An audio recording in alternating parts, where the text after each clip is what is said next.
పాత రోజుల్లో వినేవాళ్ళం. ఉమ్. ఆ గాడిద నెత్తురు, మాంసం తీసుకోవటం వల్ల ఏదైనా నెమ్ము అలాంటి సమస్యలు కూడా నిమ్మకు కూడా పనిచేస్తుంది. నిజమేనది? వాస్తవమే. అంటే డాక్టర్లు ఎక్కడా ధృవీకరించిన దాఖలాలు ఎక్కడా కనిపించలేదు. సరే డాక్టర్లకి అని నేను వాడుకునే దానికను డాక్టర్ దానికి సంబంధం, వాళ్ళు చెప్పేదానికి మనం చేసేదానికి, నేను చేసేదాన్ని కాబట్టి తిన్నాను కాబట్టి నాకు దాని గురించి నాకు తెలుసు కాబట్టి నేను చెప్పగలుగుతాను. డాక్టర్లు చెప్పేది డాక్టర్లు చెప్తుంటారు, అది తప్పు అనకూడదు మనం. అంటే నిజంగా దీంట్లో అంత విషయం ఉన్నట్టయితే వాళ్ళు ఈ పలానా మాంసం తినండి, పలానా మాంసం తినండి అని చెప్తారు కదా! అలాగా. డాక్టర్లు మాంసం ఎక్కువ తినకూడదు అంటారు, తక్కువగానే తినండి అంటారు. మనం దాన్ని తింటున్నాం కాబట్టి దాన్ని స్టామినాని మనం మనం దాన్ని చేసుకుంటున్నాం కాబట్టి సరిపోతుంది. ఇప్పుడు ఈ గాడిద నెత్తురు, మాంసం ఉన్నాయి. కొన్ని చోట్ల ఈటిని పూర్తిగా నిషేధించినట్టుగా కూడా తెలుస్తుంది. చీరాల ఆపేశారు చాలా వరకు.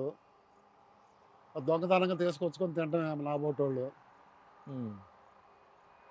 ఇప్పటికీ దొరుకుతుందా? దొరుకుతుంది.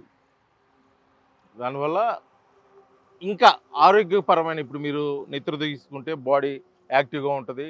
ఎముకలకు మంచి బలము, అదేవిధంగా మాంసం ఉంది. హ్మ్. అవి కాకుండా ఇంకా ఏమన్నా ఉపయోగాలు ఏమన్నా ఉన్నాయా? దాని వరకు గాడిద మాంసం వరకు అంత మటుకు నాకు తెలుసు. ఇంకా వేరే విధంగా తెలియాలంటే మనకేం తెలియదది.